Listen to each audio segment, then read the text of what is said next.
Bonjour et bienvenue sur les podcasts de Rallye Info. Aujourd'hui, c'est une émission un petit peu spéciale. On va parler de rallye, mais pas que.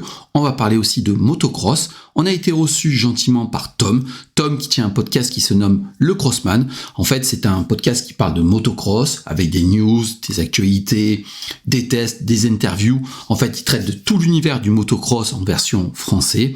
Voilà, on va parler avec lui de sport mécanique, de rallye, de motocross, de passion, et vous allez voir que le motocross et le rallye ne sont pas si éloignés que ça. Allez, c'est parti!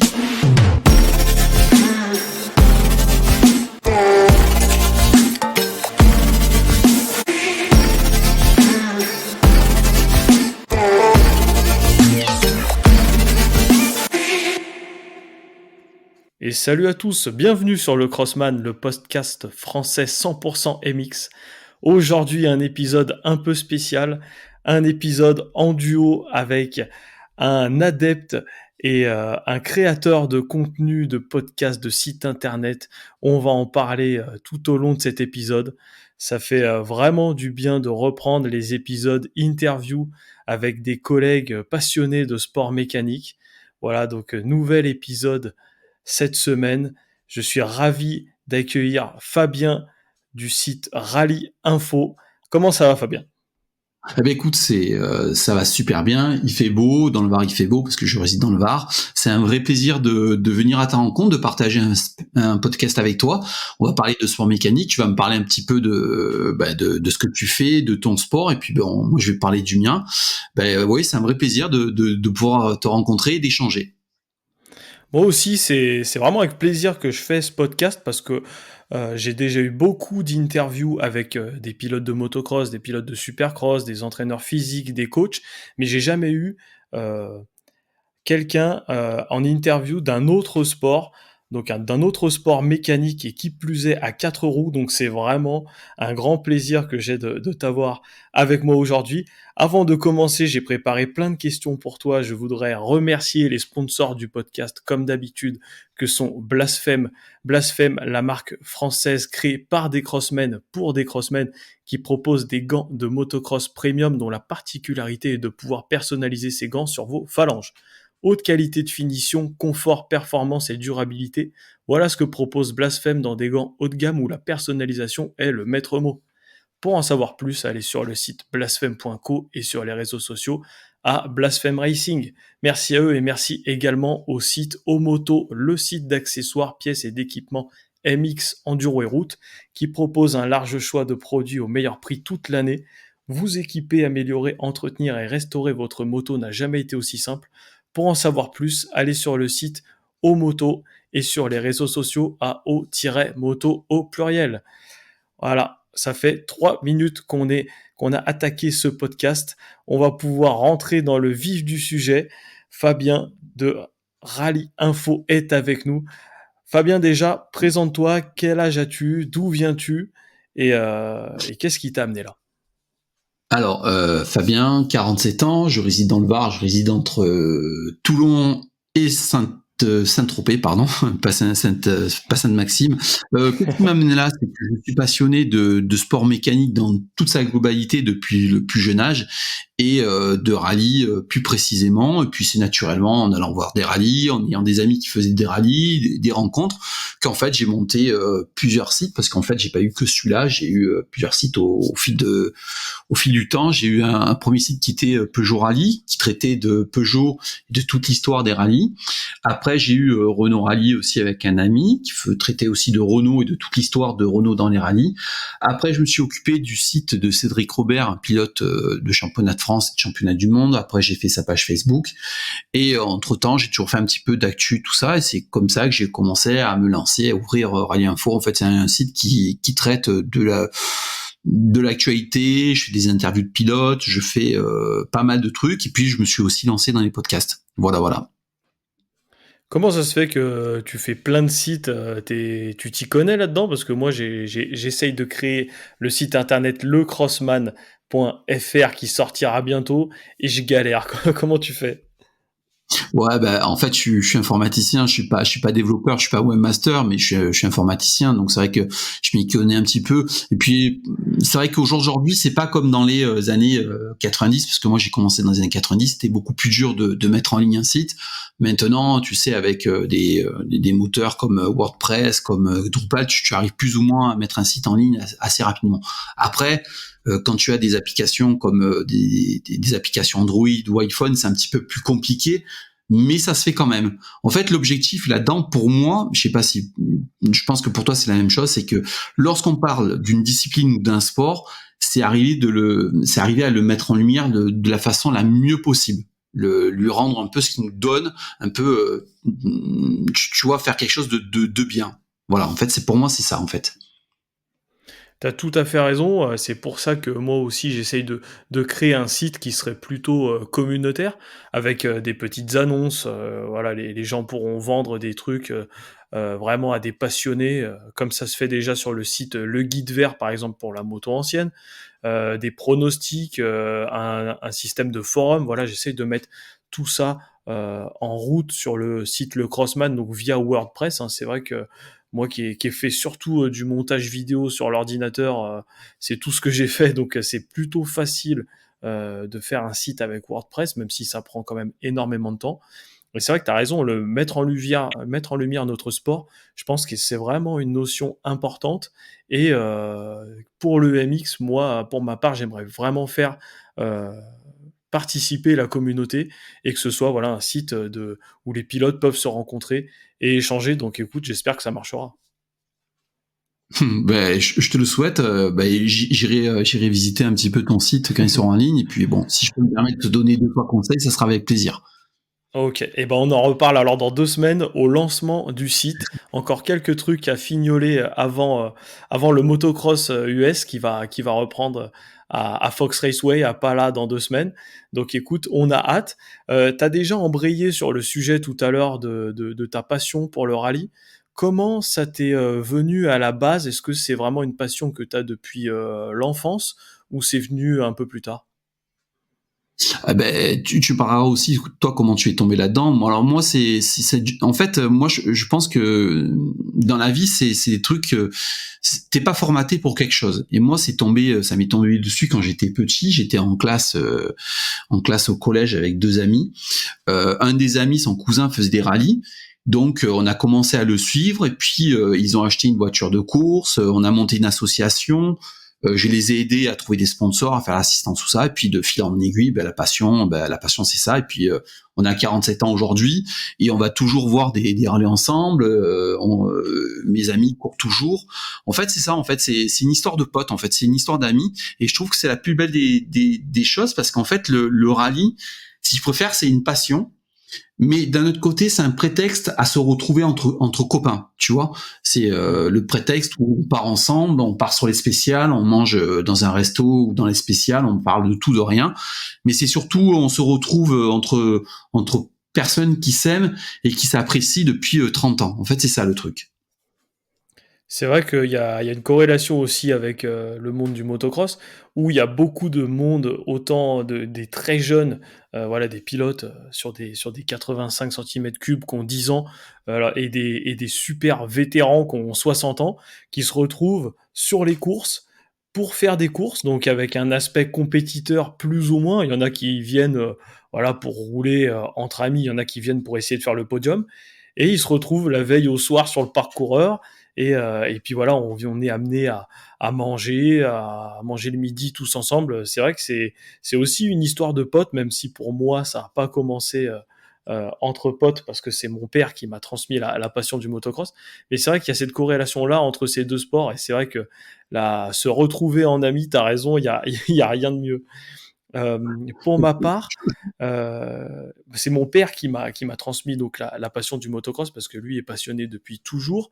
J'en ai fait, depuis, très petit. J'ai attaqué sur une Piwi 50, hein, comme tout le monde à 4 ans. Donc de mes 4 à mes 10 ans, j'en ai fait assez régulièrement. J'ai pas fait de compétition, mais j'ai fait du motocross assez régulièrement. Et après, étant à Val d'Isère, donc station de ski bien connue, j'ai fait pendant 8 ans du ski à haut niveau. Donc c'est vrai que j'ai quand même arrêté la moto parce que c'était compliqué d'aller rouler. Étant à Val d'Isère, t'imagines, ça fait vraiment de la route à chaque fois pour aller sur les terrains. Et puis j'ai toujours été passionné de motocross et de supercross quand même. Je regardais toutes les courses. Là, le monde de la compétition, c'est vraiment quelque chose qui m'attire vraiment. Et à mes 20 ans, j'ai repris la compétition en motocross et maintenant, je suis amené à faire les compétitions de la Ligue Rhône-Alpes où je fais des épisodes Race Day où je raconte mes histoires de courses, mes journées tout seul ou avec des copains dans le podcast. Et ça plaît vraiment. Et, euh, et je pense que voilà, justement, je vais continuer. C'est vraiment cet aspect histoire, test de produits après course en regardant le Supercross à la télé. C'est vraiment ce que les gens aiment. Est-ce que toi, tu fais du rallye comme moi je fais de la moto? Non, alors comme je le disais, j'ai participé à une association. On faisait rouler une voiture beaucoup plus jeune. Alors j'ai eu plusieurs fois l'opportunité de monter dans une voiture de course et même de faire du rallye. Mais en fait, moi, c'est soit la différence, c'est que vous en motocross, vous êtes seul sur la moto. Là, t'es deux Mm. personnes. Soit t'es pilote, soit t'es copilote. Et au niveau pilotage, moi, je me sentais pas je pense que j'avais pas les capacités pour faire ça. Et être copilote, je pense que c'est vraiment c'est une mentalité, tu vois, donner une confiance à quelqu'un. Moi, j'avais un petit peu peur je l'assume. Il y a beaucoup de gens qui l'assument pas. Moi, je l'assume. J'avais un petit peu peur de donner ma confiance à quelqu'un d'autre. Donc après, je suis monté dans beaucoup de voitures de course, mais c'est vrai qu'en compétition, non, je ne l'ai jamais fait. Mais je voulais rebondir. Je voulais dire que lorsque tu m'as proposé de faire le podcast, de suite, j'ai dit, mais en fait, le rallye et le motocross, en fait, le motocross, c'est sur deux roues et le rallye, c'est sur quatre roues.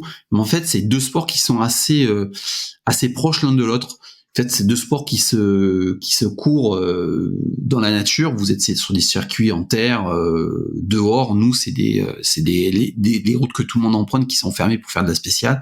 Et c'est vraiment un endroit, parce que moi, j'ai eu souvent l'occasion d'aller voir des courses de motocross vers chez moi, vers Pierrefeu, qui est pas très loin de chez moi, où il y a des circuits, où il y avait des circuits, où tout le monde se retrouve, c'est une bande de potes, tout le monde est là, ça parle de moto, nous ça parle de voiture, tu vois, je trouve que les deux sports se ressemblent assez, même si c'est deux roues et quatre roues, tu vois, mais il y a une seule et même truc, c'est la passion qui regroupe les gens, tu vois ce que je veux dire, et c'est quelque chose d'assez, comment dire, c'est assez à la bonne franquette, tu vois.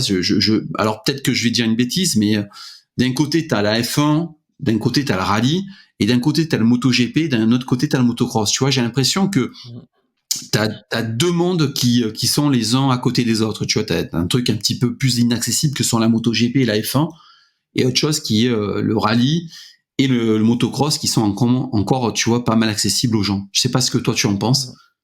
Je pense que tu as tout à fait raison de dire ça. C'est vrai qu'il y a deux mondes à part, et c'est vrai que, dis-moi si je dis des bêtises, mais le rallye coûte, je pense, bien moins cher que de faire, par exemple, de la compétition de voitures de tourisme ou alors de la monoplace. Et aussi, le motocross coûte moins cher à pratiquer que la moto de piste. Et donc, c'est pour ça qu'on garde cet esprit à la bonne franquette, mais tout en étant très, très compétiteur.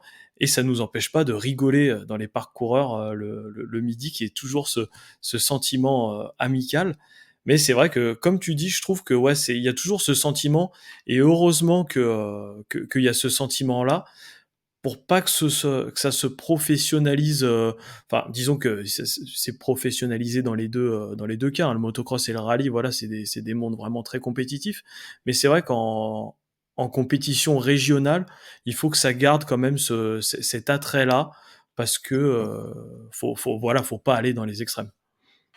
Puis, tu sais, il y a un gros truc qui rassemble le rallye et le motocross.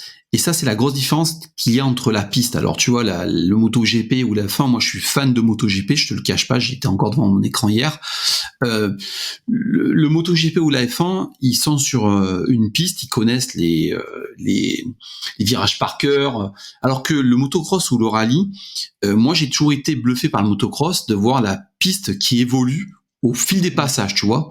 Les ornières, les bosses, tout ça, ça évolue. Je me dis toujours, putain, mais les mecs, comment ils font pour s'adapter, pour pas, tu vois, pour aller toujours aussi vite, alors que la piste évolue. Et le rallye, c'est pareil. Quand tu pars en voiture zéro à 14h23, la route n'est pas la même que quand tu pars à 14h45, tu vois. Il peut avoir plu, il peut avoir neigé entre-temps, les cordes ont pu se creuser, et en fait, c'est ce qui rend le motocross et le rallye beau, c'est cet ADN qu'il n'y a pas sur la piste, c'est que c'est dans un environnement naturel et avec une piste qui évolue tout le temps. Tu vois ce que je veux dire? C'est ce qui vraiment, moi, c'est ce que j'ai l'impression ce qui rapproche un peu le motocross et le rallye. Pour en revenir à ta question, effectivement, le rallye, c'est beaucoup moins cher que la Formule 1. Mais ça dépend. Si tu vas en championnat du monde des rallyes, les WRC actuels coûtent énormément d'argent. Mais c'est vrai qu'au commun des mortels, tout le monde peut s'engager dans un rallye régional avec une 108 ou une 306 à moindre coût et faire et réaliser sa passion. C'est vrai que c'est ça qui est beau dans le sport du rallye de la moto, c'est qu'en partant de pas grand-chose avec un petit budget, on peut s'amuser et qui plus est, si le gars qui en fait est bon, il peut faire des très belles places et pourquoi pas se faire remarquer. Alors que c'est vrai que par exemple en MotoGP, on voit par exemple, voilà, Quartararo cette année, je pense qu'il a pas la meilleure des motos comparé admettons au Ducati. Et bah c'est vachement axé sur le matériel comme en Formule 1 et bah, du coup on n'arrive pas trop à faire la différence. Et en motocross, voilà, c'est vraiment ça comme en rallye qui joue. On peut, avec pas grand-chose, faire de grands résultats et la piste qui évolue. C'est pour ça qu'à mon avis, il y a autant de passionnés que ça dans nos sports. C'est parce que c'est un sport mécanique extrêmement difficile, autant au niveau physique qu'au niveau mental. Il faut, enfin, ceux qui croient que les pilotes de cross, c'est vraiment des bourrins, il y a qu'à tourner la poignée et s'accrocher au guidon, c'est tout sauf ça. La réflexion des trajectoires et de la piste qui évolue, je pense qu'en rallye, c'est pareil, mais c'est vraiment primordial pour faire des bonnes places. Oui, et puis je pense que autant que ce soit le rallye, que ce soit le motocross, notamment le motocross, je pense que tu dois avoir quand même une grosse réflexion au niveau, par exemple, amortisseur avant-arrière pour arriver à faire passer des motos comme ça. Parce que moi, je l'ai eu vu pas très loin de chez moi. Alors c'était au niveau régional. Hein, quand tu vois comment ça tape et qu'ils arrivent à rouler aussi vite, c'est que quand même derrière, c'est pas des bourrins et qu'il y a une grosse réflexion au niveau du châssis, au niveau de la moto quand même. Mmh. C'est ça, il y a vraiment une grande partie réglage et une partie testing, avant si on veut être compétitif. Si on part avec une moto stock, on n'a pas adapté les suspensions à son poids, c'est vrai que ça va être compliqué. Tu vois, par exemple, quelqu'un qui fait, 120 kilogrammes et quelqu'un qui fait, 60 kilogrammes, ça va pas du tout être les mêmes réglages. Il faut aussi régler en fonction de sa vitesse. Je suppose que c'est pareil en rallye, mais tu vois, adapter le poste de pilotage, Oui. changer de guidon, mettre des leviers qu'on aime, ajuster les repose-pieds, voilà, mettre une selle qui grippe ou qui grippe moins selon les goûts. Et au final, moi, c'est ce que j'adore aussi comme partie, c'est la partie test et mettre au point sa moto. Et à chaque fois que je change de moto, donc ça m'arrive des fois de changer de marque tous les 2-3 ans, j'adore mettre au point la moto et essayer de la rendre encore plus performante et à moindre coût quand même, parce que c'est vrai que voilà, ça peut goûter une préparation suspension, ça va coûter dans les 400 euros, adapter le poste de pilotage et tout, autour de 1000 euros, on arrive à faire vraiment du bon testing et adapter sa moto, et ça, c'est vraiment bien. Moi, j'ai une question à te poser. Alors moi, j'étais fanat de motocross beaucoup plus jeune. Alors tu sais, le rallye, un petit peu mauvaise presse. Hein. On a quand même Sébastien Loeb et Sébastien Ogier qui sont 17 fois champions du monde à eux deux. Mhm. Euh, et on n'entend pas parler de rallye dans les médias, si ce n'est quand il y a une sortie de route, tu sais, où il y a des morts, fatalement, tout le monde s'en délecte. Moi, je me souviens plus jeune qu'il y avait par exemple le motocross de Bercy. Moi, je me souviens de Jean-Michel Bayle, de McGrath. Enfin, moi, ça me faisait rêver. Je trouvais que ce sport était absolument magnifique à Bercy, par exemple, et que ça m'avait mis, tu sais, le pied à l'étrier. j'allais un peu voir le Supercross américain derrière, on le voyait à la télé, on avait quand même des facilités. Et là, au niveau des médias, ça a totalement disparu. Comment tu expliques ça et qu'est-ce qui se passe qu'en fait on ne voit plus trop le motocross aujourd'hui à la télé française? Alors, je sais pas exactement pour quel facteur, on voit plus le motocross sur les grandes chaînes actuelles aujourd'hui, mais c'est vrai qu'avant, le Supercross de Bercy passait sur des chaînes, traditionnelles. Il y avait des courses, des grands prix qui passaient sur des chaînes traditionnelles. Maintenant, c'est plus du tout le cas et je pense que si c'est dû au fait, de l'évolution un peu des mentalités. Les médias maintenant, cherchent vraiment que le sensationnel. Moi, ça fait 2 ans que j'ai plus la télé, hein, que ça me fatigue à cause de ça. Mais tu vois, c'est même les infos en général, c'est fait pour faire du sensationnel et ils orientent en gros la pensée des gens à dire, enfin, ils veulent que les gens aiment ce que eux ils présentent à la télé, tu vois. Et les sports mécaniques maintenant Mmh. ont une mauvaise pub avec l'écologie, alors que voilà, les écolos qui disent que la moto, ça pollue et tout, ils y connaissent rien parce que c'est la moto sur les circuits, la moto en loisir, ça représente complètement rien en termes de pollution, plutôt que la maman chez elle qui va acheter des conneries sur Wish, tu vois, par exemple, expédiées en cargo. Donc, donc ça, en termes d'écologie, voilà, c'est de la mauvaise pub et je saurais pas dire exactement pourquoi il y a plus sur les chaînes, mais c'est vrai que c'est les sports mécaniques maintenant n'attirent plus les gens, mais à contrario, il y a de plus en plus de pratiquants euh, de motocross. En tout cas, je sais pas ce que ça dit pour le rallye, mais il y a de plus en plus de monde qui fait de la moto et qui se régale, alors que voilà, ça, c'est plus diffusé à la télé. Bah, écoute, en fait, c'est tout à fait ça. Moi, je pense que il y a une grosse partie de la population qui est anti-sport mécanique en France, même si on ne dit pas ouvertement, on n'aime pas le sport mécanique. Moi, j'ai une question à te poser, et puis on va revenir aussi sur le nombre de pratiquants, parce que moi, je vois, j'habite en pleine campagne, hein, je suis pas très loin de la côte, mais j'habite en campagne, et je vois tous les week-ends 4, 5, 6 motos, tu sais, les mecs qui vont faire les pistes, en fait, c'est des potes. J'ai l'impression qu'il y a de plus en plus de pratiquants. Au niveau du rallye, nous, c'est un petit peu différent. Il y a toujours des jeunes qui arrivent. Puis après, tu sais, on est un peu les irréductibles gaulois. Tu sais, on essaye de préserver le rallye, donc les gens courent toujours. Mais est-ce que vous avez aussi les mêmes problèmes que nous à organiser des courses? Par exemple, nous, tu sais, dès qu'il y a des rallyes régionaux qui se font, lever de boucliers de tous les écologistes de tout poil et toute plume, tu sais, qui arrivent avec leurs boucliers, leurs machins, leurs trucs. Nous, le problème en France aujourd'hui, c'est que c'est de plus en plus difficile d'organiser des rallyes nationaux et régionaux.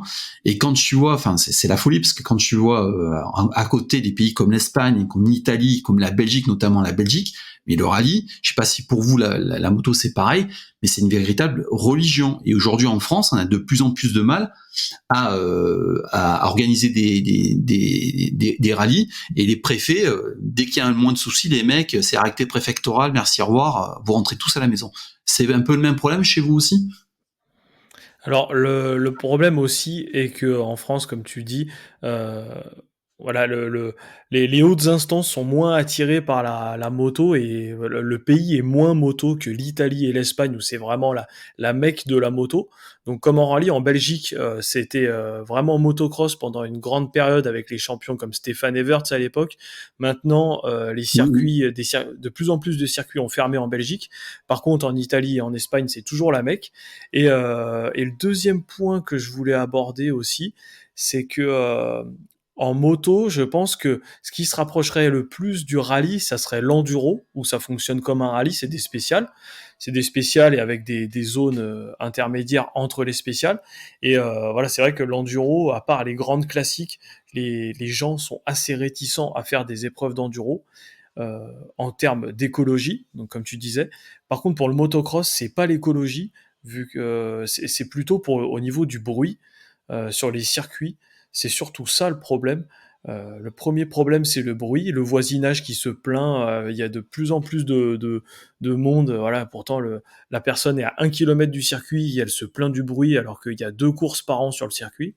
Donc ça, c'est vraiment assez problématique et c'est vraiment dommage que les riverains participent pas, alors que dans les années 80, je pense que ça serait très bien passé. Les riverains, ils auraient été contents d'aller voir la course et que ça ramène du monde chez eux. Là maintenant, c'est fini le bruit et aussi au niveau de l'arrosage. L'année dernière, tu sais, pour faire une course de moto sur un circuit de cross, c'est pas comme en enduro ou en rallye, il faut arroser la terre pour qu'elle ait une bonne texture. Si c'est trop dur, c'est poussiéreux, on n'y voit plus rien et c'est dangereux. Donc, enfin, quand il y a une alerte sécheresse, et que c'est impossible d'arroser, c'est un arrêté préfectoral. Les courses sont donc annulées. L'année dernière, il y en a eu 3-4 dans la ligue euh, annulée et interdite à cause de cet arrêté préfectoral. Donc on ne sait pas ce que ça va donner dans les années futures, mais c'est vrai que ça va être un problème en plus de l'écologie. Tu vois, tu m'apprends pas quelque chose parce que moi, j'avais toujours vu des courses plus ou moins l'hiver où il n'y avait pas trop de problèmes de sécheresse et je savais pas cet aspect-là qu'il fallait mouiller les pistes. Mais moi, j'allais te poser aussi une question. Euh, il y a quand même le rallye et le motocross, enfin l'enduro. C'est vrai qu'il y a une super course que moi je voyais tout le temps à la télé là, qui durait vachement longtemps. C'était un truc. Il roulait jour et nuit, là je me souviens plus moi je trouve ça absolument fabuleux et remarquable les pilotes et cette course aussi à la télé a disparu, tout comme a disparu aussi le Dakar. En fait le Dakar c'est devenu complètement tu sais on en parle quasiment plus, on le voit plus à la télé tout ça et c'est quand même t'as beaucoup de pilotes qui venaient de l'enduro et du motocross qui passent sur les rallyes raids et c'est et vice versa c'est pareil. Nous au niveau rallye il y a beaucoup de pilotes de rallye comme Sébastien Loeb qui font le Dakar et je sais pas si t'as vu c'est souvent les voitures qui voilà qui sont sur les mêmes pistes avec les motos. Toi tu suis un peu le Dakar ou pas du tout? Alors c'est vrai que le Dakar, c'est quand même assez différent du motocross parce que bon, c'est pas exactement les mêmes motos, c'est plus des Mmh. enduristes qui passent au rallye raid type Dakar que des crossman. Mais je suis pas trop, mais c'est vrai que quand j'étais petit, il y avait vachement plus longtemps le Dakar à la télé. Maintenant, je crois que c'est sur la 3, le journal du Dakar, vite fait, ça passe le soir. Et je trouve que ça a perdu un peu d'engouement. Et moi aussi, le Dakar, c'est vrai que quand j'étais petit, j'étais un peu en admiration devant ces pilotes, hein, surtout de moto, qui réalisaient le Dakar. Et maintenant, un peu moins. Je trouve que c'est souvent les mêmes. C'est souvent les mêmes. Il y a moins de bagarres. Ça se joue vraiment tout le temps à la minute. Et puis, c'est tout le temps un peu les mêmes qui gagnent. Donc, c'est vrai que est-ce que c'est amené à continuer ce genre d'épreuve assez élitiste, hein, autant en termes de nombre de gens qui regardent que de gens qui pratiquent, parce que c'est vrai que là, le rallye raid en moto comme en voiture, je pense que ça coûte vraiment des grosses sommes comparé à nos petites courses de cross. Donc ouais, je suis un peu le Dakar, mais de loin, pour répondre à ta question. Et puis j'ai une autre question, je me permets. Hein, moi j'en suis resté, alors tu vas rigoler, moi j'en suis resté au 125, 250, 500. Tu peux un peu m'expliquer comment ça se passe aujourd'hui le MX, comment ça se passe les catégories, comment ça se passe une course, comment ça s'organise sur la journée par exemple? Et bah après, j'aimerais bien savoir aussi comment ça se passe au niveau du rallye, parce que moi, j'y connais vraiment pas grand-chose en 4 roues. Donc pour la moto, pour le cross, on va partir, par exemple, ce qui est bien, c'est que c'est les mêmes principes de course, c'est les mêmes règles, que ce soit en ligue régionale comme en pro, en championnat du monde. C'est que la longueur des manches qui va varier. Donc sur une journée de course, il y a 2 essais le matin, donc un essai libre de 15 minutes qui n'est pas chronométré. Donc ça, c'est pour repérer la piste, les obstacles, comment la piste évolue, la texture, etc. 15 minutes d'essai chronométré plus tard dans la matinée. Donc ils prennent le meilleur chrono que tu as fait. Donc là, pareil, c'est pas un départ en grille, hein, comme pour les manches, hein, c'est pas derrière une grille. C'est tout le Mmh. monde part en fonction de l'ordre d'inscription, peu importe. On fait le max de tours qu'on peut et surtout le tour le plus rapide. On peut se reposer donc à des tours et faire des tours rapides comme en MotoGP. Et à l'issue des chronos, ça va décider le choix. enfin, le choix que tu as sur la grille de départ. Si tu as fait le premier temps au chrono, c'est toi qui choisis en premier ta grille, et le deuxième choix, et ainsi de suite jusqu'au dernier qui prendra la dernière grille. Et donc après, ce qui est bien en motocross, tu sais, c'est pas comme en MotoGP ou en Formule 1, c'est pas le gars qui a fait la pole qui part le plus devant, c'est tout le monde est derrière la même grille, et quand la grille tombe, tout le monde part, et du coup, tu peux avoir fait, par exemple, le 20e chrono, le 20e choix sur la grille, et tu fais un départ, le meilleur départ que tu as jamais fait, tu peux faire le all shot, donc premier au premier virage, et c'est ça qui est bien aussi en cross. Donc ça se passe comme ça, essai chrono, et l'après-midi, deux manches, donc en Ligue Rhône-Alpes, c'est 20 minutes plus un tour, donc ça fait des manches à peu près de 25 minutes. Et au terme des deux manches, celui qui a marqué le plus de points gagne l'overall de la journée. Donc le premier gagne 25 points, le deuxième 22, il y a 3 points d'écart. Après le troisième 20 points, 18, 16, et à partir de 16, il n'y a que un point d'écart, 15, 14, ainsi de suite. Et donc sur une grille de 40 pilotes, il n'y a que les 20 premiers qui marquent des points. Et toutes les D'accord. manches comptent pour le championnat. Et donc, si jamais tu as 8 épreuves, donc ça fait, tu as 2 manches par épreuve, tu as 2 manches l'après-midi, donc ça fait 8 fois 2, 16. Tes 16 manches comptent, et à la fin du championnat, celui qui a le plus de points gagne le championnat, tout simplement. Et t'as combien de tours par course? Et ben après, là, ça dépend des circuits, hein, vu que c'est 20 minutes plus un tour. Si le circuit fait 2 minutes, tu auras le temps de faire une dizaine de tours. Et si le circuit fait 1 minute 30, t'en feras 13 ou 14. Ça a pas d'impact. Le directeur de course, une fois que la grille est tombée et que tout le monde part, il enclenche le chronomètre. Et dès que les 20 minutes sont passées, il attend le premier. Et là, il lui met le drapeau au dernier tour. Tu vois? D'accord. Et je peux te poser une question au niveau, par exemple, technique, moi, parce que voilà, je redécouvre un petit peu l'auto grâce à toi. Au niveau consommable, niveau les pneus, par exemple, ça a une durée de temps de combien? Tu peux faire combien de courses avec un train de pneus, par exemple? Alors ça va dépendre de la texture de la terre, hein. Si on roule dans le sable ou dans la terre hyper meuble, forcément les pneus vont moins s'user que si on roule dans le sud sur le béton. Mais en moyenne, moi je fais 20 heures sur le pneu avant et 10 heures sur le pneu arrière. Après ça dépend aussi des pneus qu'on choisit, hein, des pneus plus ou moins tendres. Si on prend des pneus pour les terrains durs, et bah forcément le pneu va s'user moins vite que des pneus avec de la gomme tendre. Donc ça, c'est un peu le même principe qu'en Formule 1, le nombre de tours, hein. Mais voilà, en Mhm. général, c'est 20 heures l'avant, 10 heures l'arrière. Ça, c'est le grand max si tu veux avoir un pneumatique performant. Et pareil, au niveau consommable, disque, plaquettes et essence, ça consomme beaucoup ou pas trop? Ouais, disque et plaquettes, après ça dépend du niveau, hein. Plus tu vas vite, plus tu freines. Mais non, franchement, le disque, les plaquettes, là, tu changes rarement. Le kit chaîne, donc pignon de sortie de boîte, couronne à l'arrière, la chaîne, c'est à changer tous les 20-25 heures. Et franchement, si tu te mets pas de grosses chutes en motocross, ce qui est bien, c'est que l'entretien coûte pas très cher. Sur un 4 temps, par exemple, les moteurs 4 temps consomment moins que les moteurs 2 temps. Donc hier, par exemple, sur la course que j'ai fait hier, j'ai dû passer, euh, j'ai dû passer 10 litres d'essence, quoi. Donc tu vois, c'est vraiment 10 litres de 98. Donc le budget, il est vraiment raisonnable. Après, si tu te mets une énorme, c'est comme en rallye, si tu te mets un énorme crash, forcément, tu auras de la réparation. Mais les motos sont quand même assez costauds, et on prend pas des vitesses comme en piste où on tombe à 200 km/h. En plus, on tombe dans la terre. Donc c'est vrai que souvent les motos, elles prennent pas trop cher, à part des fois l'échappement et les plastiques, mais le budget peut quand même rester raisonnable. En parlant de ça, d'ailleurs, tu vois, je te pose un petit peu des questions basiques parce que je connais pas du tout. En vitesse de pointe, ça prend combien? Vous prenez combien sur un circuit?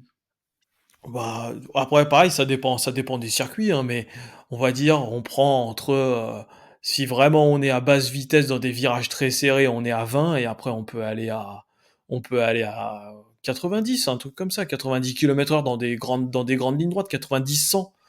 Mais dans les ornières, dans les trous, donc au final ça fait vite, mais on, voilà, en moyenne autour, on est aux alentours de 50 km/h, 60.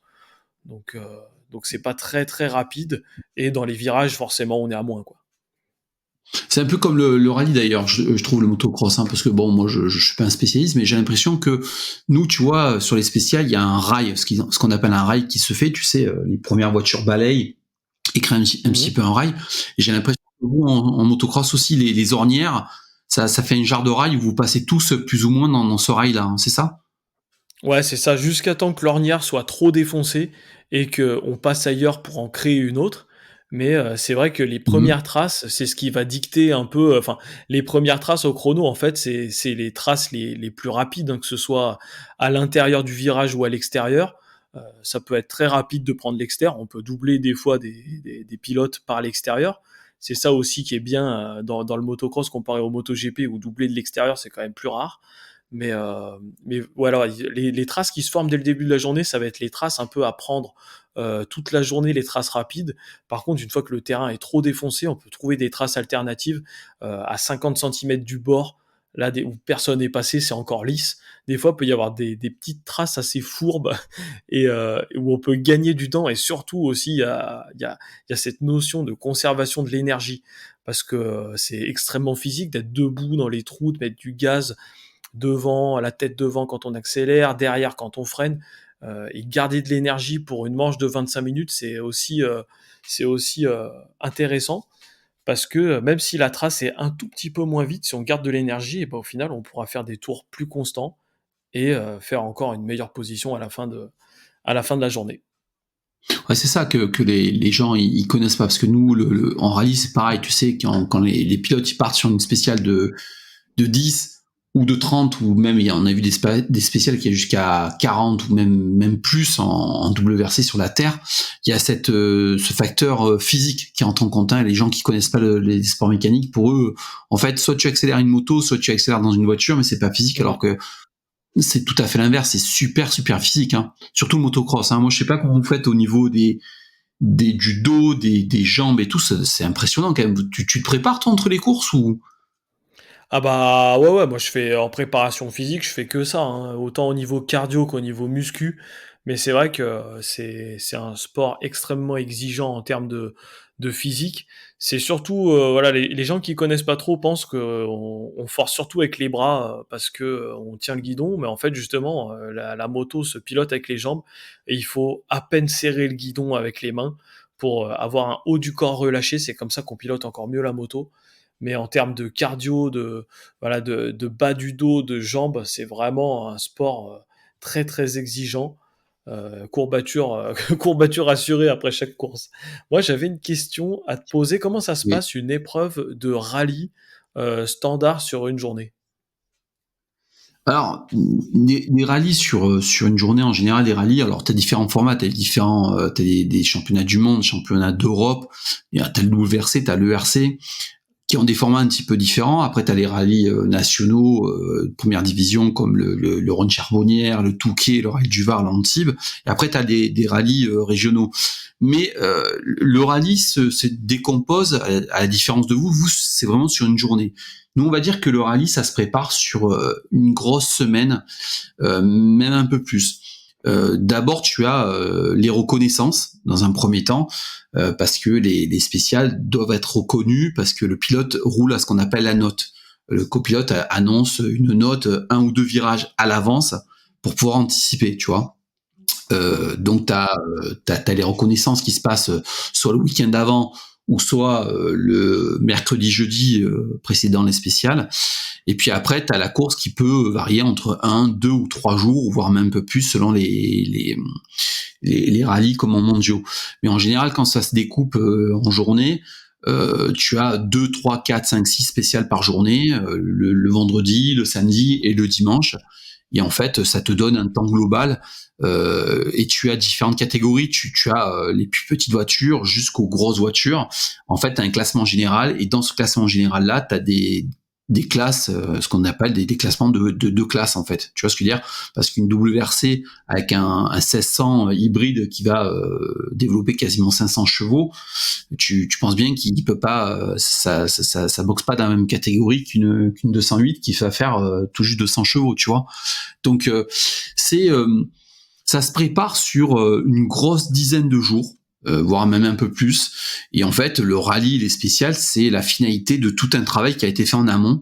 Même si maintenant les reconnaissances se font beaucoup plus rapidement, il y a les caméras embarquées, tu sais, avec les vidéos, mais il y a vraiment un gros boulot avant quand même sur les reconnaissances, tu vois, parce que tu vois quand tu pars dans une route, les moyennes horaires en rallye, même en régional, c'est quand même assez haut, tu vois. T'as des points de vitesse, des fois ça frôle les 180, 170, 180, 180, 200 km/h, tu vois. Donc t'as pas trop de. Alors le rallye, c'est toujours un sport, tu sais, qui s'anticipe avec beaucoup d'éléments extérieurs qui arrivent, mais on essaye quand même de limiter tous ces éléments par une grosse préparation donc de la voiture qui s'adapte aux conditions à la route, si c'est du bosselet. Et puis après, il faut savoir que le rallye, il y a deux rallyes, il y a deux types de rallye. Il y a le rallye asphalte et rallye terre, qui n'ont rien à voir du tout. Tu vois ce que je veux dire? Le rallye terre, par exemple, ça va se préparer sur une journée. Ça se rapproche vraiment du motocross. Le rallye terre, par exemple, le terre de Vaucluse, qui est pas très loin de chez toi peut-être, tu vas avoir 2 passages de tours de reconnaissance le matin et les spéciales l'après-midi le lendemain. Tu vois ce que je veux dire? Ça se rapproche vraiment de et le pilotage est totalement différent du rallye asphalte en fait. Voilà. Et donc, combien tu as de courses à peu près dans l'année? Est-ce que le championnat est mixé entre rallye terre et rallye asphalte?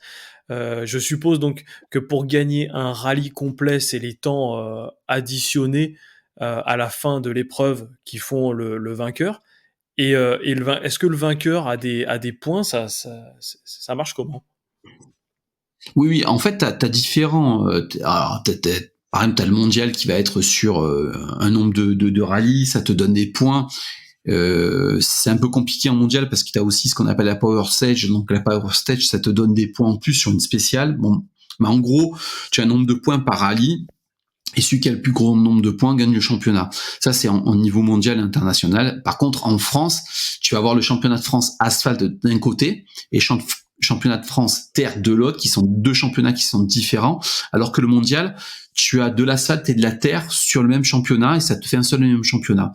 Après, en France, tu as les rallyes de nationaux de première division, ce qu'on va appeler les plus gros rallyes. Et après, tu as beaucoup de rallyes régionaux et nationaux qui sont uniquement faits, quasiment faits que par des amateurs. C'est vraiment ouvert pour des amateurs. Te donner le nombre de rallyes que tu as en France à l'année, je peux pas te dire parce que c'est énorme, il y en a beaucoup. Mais oui, il y a beaucoup de rallyes entre la terre, entre l'asphalte, entre les régionaux, les nationaux, et puis première division. Oui, tu as beaucoup de rallyes sur toute une année. Ouais. Et après, Ok.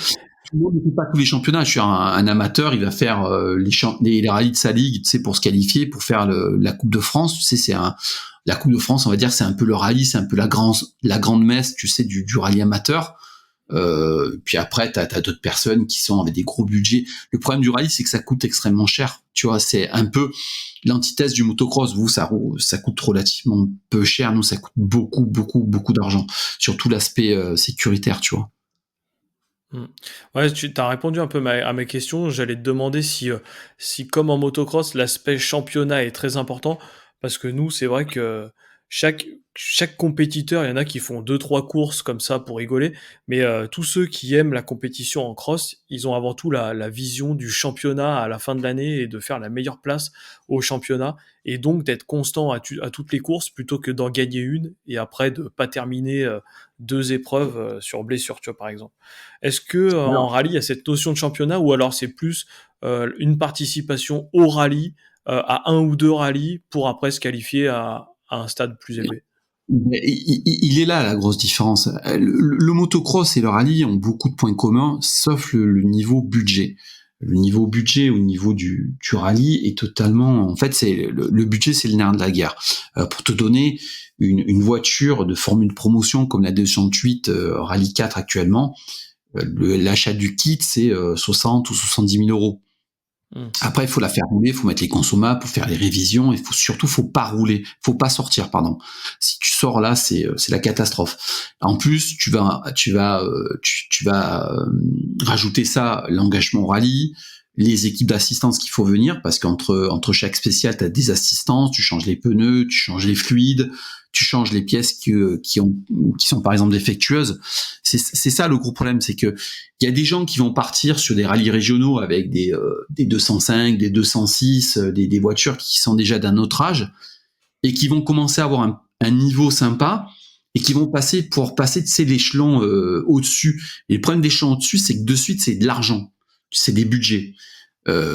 Et après, les gens qui peuvent pas acheter des voitures, ils ont de la location. Alors les voitures de rallye se louent au kilomètre, mais pour te donner un ordre d'idée, pour louer une voiture te permettant de rentrer dans des bonnes places en championnat de France des rallyes, je sais pas, c'est de l'ordre de 15 20 000 euros pour un rallye, plus la caution de la voiture.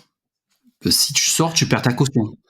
C'est ça la grosse différence que tu as entre le motocross et le rallye, c'est que c'est beaucoup, beaucoup plus cher. C'est vrai que au point de ce point de vue-là, c'est deux mondes vraiment différents.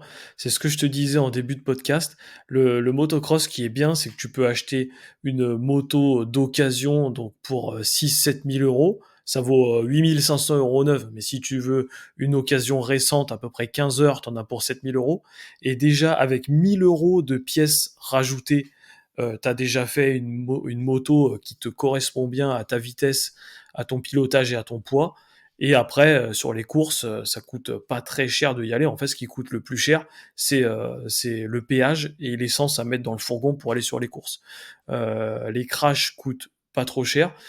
Et en plus, avec quelqu'un qui a un petit budget, si vraiment il est bon et qu'il s'entraîne tout le long de l'année, il peut faire sans problème des podiums de ligue régionale ou voire des top 10 en national avec des petits budgets, quoi. C'est ça aussi, je pense, qui attire beaucoup de monde dans le motocross, c'est que c'est le sport mécanique exigeant, physique, avec un aspect compétition, mais avec un petit budget aussi. Ouais, c'est ça la grosse différence qu'il y a entre les deux disciplines. Hein, c'est les voitures, ça coûte beaucoup, beaucoup, beaucoup plus cher que la moto. Par définition, même si je pense qu'une moto GP aujourd'hui ça coûte énormément d'argent, mais ça sera jamais au niveau, tu vois, d'une voiture de championnat du monde ou même tu sais dans les catégories t'as les rallye 1, c'est-à-dire les voitures hybrides où tu vois Sébastien Ogier et Sébastien Loeb qui roulent dessus, et après on a ce qu'on appelle les rallye 2. Les rallye 2, c'est par exemple des Skoda, des Ford Fiesta, des C3. Pour donner une ordre d'idée, c'est des autos aujourd'hui qui valent entre 200 et 300 000 euros. Mm. Voilà. C'est vrai que en moto, même les motos d'usine, comme on appelle ça, les motos vraiment des pros en supercross, motocross, en mondial ou américain, c'est vrai que c'est quand même beaucoup moins cher qu'une voiture, même s'il y a énormément de technologie dedans. Et en plus, ce que je voulais te dire pour clore ce chapitre purement sportif aussi, c'est que par exemple aux États-Unis, donc qui est championnat majeur en supercross et en motocross aussi, il y a la production rule. Donc en fait, ça attire encore plus de gens, et cette règle, elle dit que il faut conserver le cadre et le bras oscillant et le moteur d'origine. On peut modifier le moteur, faire des préparations, et en fait, les meilleurs athlètes mondiaux roulent avec, entre guillemets, une moto que tu pourrais t'acheter. Donc c'est ça en fait voilà, qui attire le public et les non-initiés à en faire, c'est qu'ils se disent: ah bah si jamais je m'entraîne et que je deviens bon, je peux limite rouler comme Tomac, comme en Roxen aux États-Unis, alors qu'en MotoGP ou en Formule 1, bah c'est des prototypes qui existent que pour eux, et il n'y a pas cette règle de production. Et donc c'est vrai que c'est ça qui fait encore ce sport bonne franquette. Est-ce que toi aussi en rallye c'est pareil? Est-ce qu'il y a une classe très élevée avec Sébastien Ogier, c'est des prototypes que tu pourras jamais avoir? Ah oui, oui, totalement. Les WRC, ce qu'on appelle les rallyens aujourd'hui, par exemple les Toyota Yaris, les Ford Puma et les Hyundai i20 rallye 1, en fait, c'est des autos que tu ne pourras jamais t'offrir et que tu ne pourras jamais quasiment conduire pour le commun des mortels, ni même t'acheter pour toi, parce qu'en fait, c'est des voitures qui sont très pointues.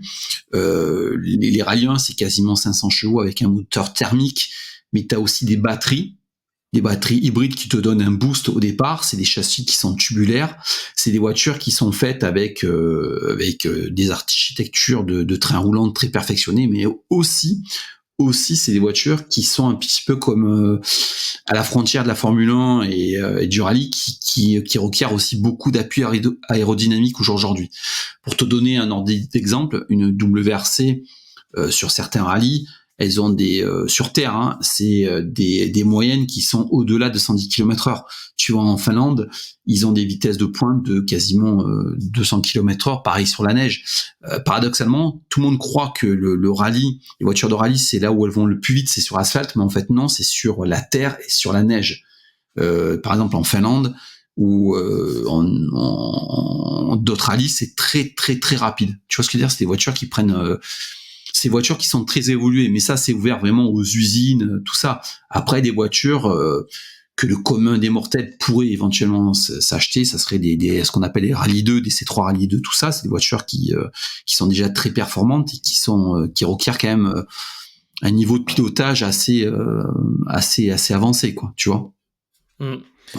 Eh ben c'est bien intéressant. Merci Fabien. Je pense qu'on va clôturer cet aspect sportif, cet aspect technique. On a déjà bien échangé sur nos deux sports.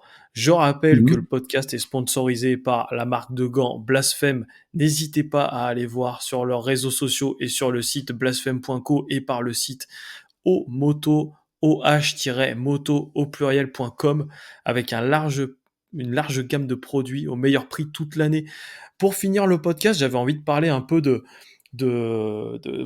l'aspect justement podcast, site internet qu'on fait et qu'on aime tant. Comment tu t'es décidé à créer un podcast sur les rallyes? Est-ce que c'est une réflexion que tu avais depuis longtemps ou est-ce que tu as fait ça sur un coup de tête? Alors pas du tout. Alors le podcast, ça vient d'une très grande réflexion. Pour être honnête avec toi, comme je te le dis, ça fait longtemps que je suis dans le milieu des rallyes, que je fais des sites internet parce que tu iras voir un petit peu sur internet. Moi, j'ai fait le premier site internet de Cédric Robert qui a été pilote officiel chez Peugeot avec les 206 WRC, 307 WRC en mondial. Après chez Renault, tout ça. Après, j'ai fait un site d'actu, j'ai fait les sites Peugeot et Renault Rally qui étaient des sites sur l'histoire de ces marques-là dans les rallyes. Et au fur et à mesure de toutes ces années, j'ai toujours fait des interviews de pilotes. Parce que moi, ce qui m'intéresse, c'est de parler du sport, mais surtout de parler des hommes et de parler des gens qui sont derrière un casque que tu ne vois jamais. Tu vois passer une voiture avec un casque. Tu sais que c'est un tel, mais tu sais pas ce qu'il pense, comment il réfléchit, comment il aborde le rallye, qui c'est en fait. Et j'ai commencé à faire des interviews, on va dire pas papier, mais numérique. Et j'ai trouvé ça, à la fin, je trouvais ça, tu posais ta question, le mec te répondait. Et bien souvent, ça se passe par email, tu sais, ou par Facebook ou quoi, tu poses la question, le mec te répond, ou par téléphone. Et en fait, je m'y retrouvais plus et je trouvais pas ça très interactif. Je trouvais pas ça sympa comme aujourd'hui on peut, tu vois, débattre, se connaître, même si c'est via un podcast. Et moi, j'ai toujours été passionné radio. Je me suis dit, tu sais quoi, vas-y, je vais me lancer, je vais faire ça un peu style radio. Je vais interviewer les gens en niveau sonore. Et le truc, c'est que j'ai commencé à réfléchir, et c'est comme ça que je suis arrivé à la déduction qu'il fallait que je lance un podcast, en fait. Tout simplement, en fait. Et tu vois, par exemple, aujourd'hui, on fait des débriefings sur les rallyes de championnat du monde avec Guillaume Lafay, qui est un ingénieur sur les rallyes, tu vois. Et on s'éclate parce que tu as des intonations, des voix, des réflexions, des débats que tu n'as pas à travers une question-réponse sur un papier ou sur un site. Voilà. C'est ça aussi que je trouve intéressant dans les podcasts, les interviews de pilotes, les après-courses qu'on fait entre collègues. C'est vraiment cet aspect rigolade, réflexion, et il y en a tout le temps un qui donne son avis et l'autre il émet aussi son avis. Voilà, peut y avoir des divergences, mais c'est ça aussi qui est hyper intéressant. Moi, pour ma part, j'ai créé ce podcast après 2 ans d'avoir écouté des podcasts de MX américains sans arrêt. Et en fait, vu que sur les courses et sur les entraînements, je prends pas mal donc mon fourgon, et j'en avais marre d'écouter la musique. En plus, moi, je suis pas original, j'écoute tout le temps les mêmes musiques à peu près. Et là, d'un coup, je me suis dit, mais attends, je vais écouter des podcasts et tout, ça fera des histoires à raconter, des podcasts de tests, des après-courses américains. Ils font des grands shows de 5 heures une fois par semaine et tout. Là-bas, c'est vraiment des trucs de fou. Et après, au bout de 2 ans, je me suis dit, mais en fait, j'adore ce format-là. Pourquoi je créerais pas mon podcast, sachant que en France, il en existe très très peu des podcasts de motocross. Et donc voilà d'où le projet Le Crossman est parti. Et pour l'instant, ça marche et j'espère que ça va continuer. Ah, alors, j'ai une question, peut-être une des dernières questions qu'on va aborder ensemble, parce que peut-être qu'on fera un podcast ensemble, parce que c'était un vrai plaisir de débattre avec toi. C'est, alors moi, je sais pas toi, mais moi, ça me prend énormément de temps de faire un podcast, parce que j'essaye de faire des petits montages avec un petit peu de musique. Je refais mes prises, parce qu'à chaque fois, je fais un texte et je fourche. Comment toi tu prépares un podcast? T'as déjà un texte, tu le prépares, tu l'apprends par cœur, ou c'est juste comme ça au feeling que tu fais ça toi? Alors moi, c'est pas pour copier, mais j'ai directement eu le sentiment que c'était la bonne idée. Je fais un podcast comme à l'américaine, c'est-à-dire que eux, ils font une prise, ils sont autour d'une table et ils font une seule prise. Voilà, des fois il y en a qui fourchent des mots, il y en a qui cherchent justement leurs mots. Et je trouve que c'est ça qui est intéressant parce que ça fait un podcast encore plus naturel, plus vivant. Et du coup, moi, je fais mes Mhm. podcasts en une seule prise. Je mets juste une musique d'intro avec mon introduction au début qui dure 20 secondes, 30 secondes. Et après, c'est parti pour le podcast. Tu vois, hier, en revenant de la course, j'ai fait un épisode Race Day. Donc, ça s'appelle Race Day parce que je raconte mes courses avec, donc tout seul ou avec un autre collègue. Et là, je l'ai enregistré dans la voiture, sur l'autoroute, en tenant le micro à la main. Comme ça, c'était tout chaud. Et c'est comme ça que je conçois mes podcasts. Donc après, je mets vraiment peu de temps à les monter. Là, ce podcast-là, je vais le faire en une prise. Et donc, je me prends pas la tête avec du montage et je trouve que ça fait plus naturel, plus vivant. Et, euh, et je pense que les gens aiment ça parce que moi, du moins, j'aime ça sur les podcasts américains où voilà, ça rigole. Et au fur et à mesure, on arrive à faire des trucs bien en une seule prise. Et dernière question, écoute, tu as beaucoup d'écoute? Alors, je suis entre 50 et 100 écoutes par épisode et je sors un épisode par semaine minimum ou deux.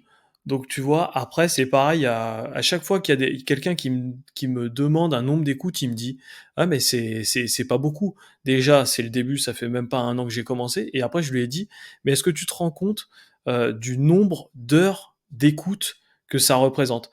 Tu vois, par exemple, pour comparer sur YouTube, où de plus en plus de gens regardent YouTube et ça consomme du contenu en veux-tu, en voilà, la moyenne d'une vue sur YouTube en termes de temps, ça va être 30 secondes, une minute. Tout le monde swipe, et il y a vraiment peu de gens qui regardent le contenu du début à la fin. Alors que pour les podcasts, je trouve que c'est plutôt l'inverse, et quelqu'un qui commence le podcast, il va écouter au moins la moitié de l'épisode facilement. Donc tu vois, sur 50 ou 100 écoutes, au final, ça fait quand même beaucoup d'heures d'écoute, et en plus avec des épisodes quand même régulièrement postés. Et toi, t'en es à combien en termes de chiffres pour comparer? Alors moi je suis alors ça dépend, parce que moi tu sais, via la plateforme sur laquelle on s'est connu, ça me permet aussi de balancer, tu sais, le stream sur YouTube. En général c'est entre 1000 et 2000 écoutes par épisode, tu vois. ça Ouais, tu peut vois, ça peut monter, c'est hein. quand même pas les mêmes chiffres du tout hein, qu'on a, hein. Non, non, non, non, mais moi je trouve que c'est pas les mêmes chiffres, mais moi je trouve que ça reste quand même assez confidentiel. Mais moi je le fais pas pour ça. Je suis honnête avec toi. C'est mon jardin secret, c'est une passion, et je vais te dire mieux. Je suis dans une démarche qui est un petit peu à l'inverse de toi. C'est que toi aujourd'hui tu vas lancer un site, et moi je serais capable de délaisser un petit peu le site que j'ai fait, parce que ça fait 20 ans que je fais ça, et j'en ai fait un petit peu le tour, pour me consacrer au podcast, parce que c'est vraiment ce que j'aime. Et j'ai vraiment besoin de cet échange avec les gens, de discuter, d'avoir les sentiments, tu vois. Alors que le site, ça reste très formalisé, très je sais pas, tu vois ce que je veux dire. C'est Hum. même s'il y a une communauté derrière, même s'il y a autre chose derrière, tu vois, ça reste quand même assez formalisé, assez impersonnel, on va dire. Tu vois ce que je veux dire. Alors que le podcast, tu discutes avec quelqu'un, c'est un moment d'échange, Et puis même, moi je raconte, je sais pas si t'as vu, je raconte des histoires, je raconte des trucs, et j'ai vraiment envie de me lancer là-dedans. Mais je te rassure, même si je le balance sur YouTube, parce que c'est plus facile pour certains d'aller écouter le podcast, moi je suis plus podcast que YouTube, je suis entièrement d'accord avec toi. YouTube, il y a à boire à manger, ça swipe, tu vois un truc, 30 secondes, il y a de la pub de toutes les... Tu vois la pub telle que tu l'as présentée, moi je l'ai écoutée. Moi, certaines pubs agressives comme Rhino Shield, pour pas le citer, tu sais, sur YouTube, moi je n'écoute direct. Ouais, Tu vois ce que je veux dire? Ça me gonfle. ouais, Et c'est pour ça que je suis allé de plus en plus sur le podcast, parce que je trouve que YouTube, ça me... voilà, pour être honnête avec toi. ouais. C'est vrai qu'en plus, les plateformes comme YouTube, je trouve que ça a énormément évolué enfin, durant ces 15 dernières années. Avant, il y avait beaucoup de contenu, voilà, de qualité, même si c'était des petits montages et tout, c'était intéressant. Alors que là, maintenant, il y a une quantité de conneries à regarder. Enfin, c'est vraiment, voilà, c'est à l'image de ce qu'il y a à la télé, quoi. C'est inintéressant au possible, alors que justement, les podcasts, c'est des passionnés comme nous, et à chaque fois qu'ils font quelque chose, et ben en fait, ils le font bien, tu vois. Sans C'est dire que ça. ceux qui font des conneries sur YouTube, ils le font pas bien, mais c'est des choses inintéressantes, et ça a pas encore touché le monde du podcast. Donc c'est pour ça que j'adore écouter des podcasts plutôt que de regarder des vidéos sur YouTube, où je regarde tout le temps les mêmes chaînes, et des chaînes vraiment qui font ça comme des pros, et je regarde que des trucs de moto de toute façon. Donc comme ça, c'est réglé. Exactement. Je suis comme toi, et tu Écoute, sais, moi, la dernière chose, c'est que je fais surtout pas ça pour l'argent, je fais ça pour la passion. Et c'est vraiment mon moteur. Et le jour que je serai plus passionné, ben, j'arrêterai. Et c'est vrai que c'est, aujourd'hui, dans le podcast, je m'éclate, et j'ai vraiment envie d'aller là-dedans. Voilà. mm, c'est pareil pour moi, hein. De toute façon, si je gagnerais énormément d'argent avec le podcast, ça se saurait. Et il y aurait plus de monde qui en ferait, mais c'est compliqué à faire, et je perds des sous, je rassure tout le monde. Mais c'est la passion avant tout de la moto qui me fait faire ça, et surtout faire quelque chose de nouveau. Et s'il y a des gens qui aiment m'écouter, c'est encore ça de gagner. Écoute Fabien, on arrive à l'heure de podcast. C'est C'est vraiment gentil de ta part d'être venu sur le Crossman échanger de nos sports et échanger technique podcast. On aura peut-être l'occasion d'en faire un nouveau sur d'autres sujets dans 6 mois, 1 an, voilà, on verra. De toute façon, on reste en contact comme d'habitude. J'aimerais, après te remercier encore une fois les sponsors que sont Blasphème et Omoto. Merci à tous. Fabien, est-ce que tu as des remerciements à faire? te remercier. Ça a été un plaisir de discuter avec toi. Je me suis abonné à ton podcast, et puis je m'engage à écouter, parce que j'ai toujours aimé le motocross, et peut-être que ça va me donner envie de me réintéresser, comme ça a été le cas quand j'étais un peu plus jeune. Ça a été un vrai plaisir de discuter avec toi, d'échanger. Voilà. Eh ben écoute, plaisir partagé. Merci Fabien encore d'avoir participé à ce podcast. Nous, on se retrouve jeudi pour le récap du SXUS. Ça y est, c'est terminé. Dernier épisode SX la semaine, enfin jeudi avant le début de l'outdoor. Merci Fabien pour cet épisode. À très bientôt, Merci à et ciao toi. ciao. Salut Fabien. Ciao.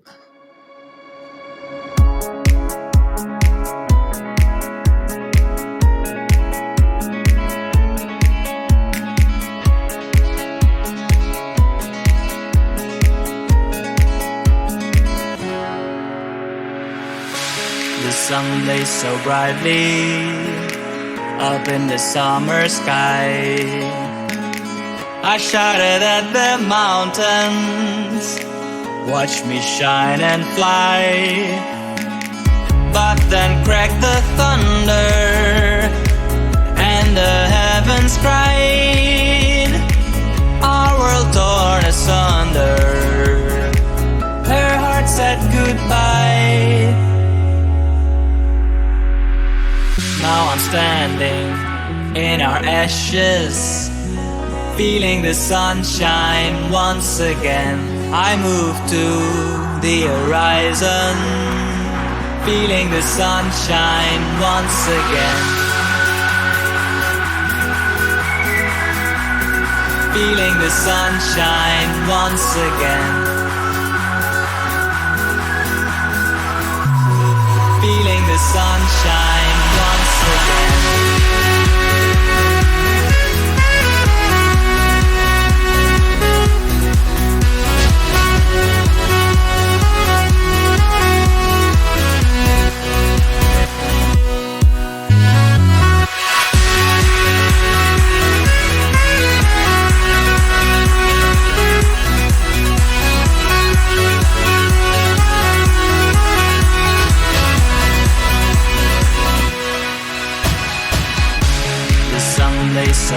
quietly up in the summer sky.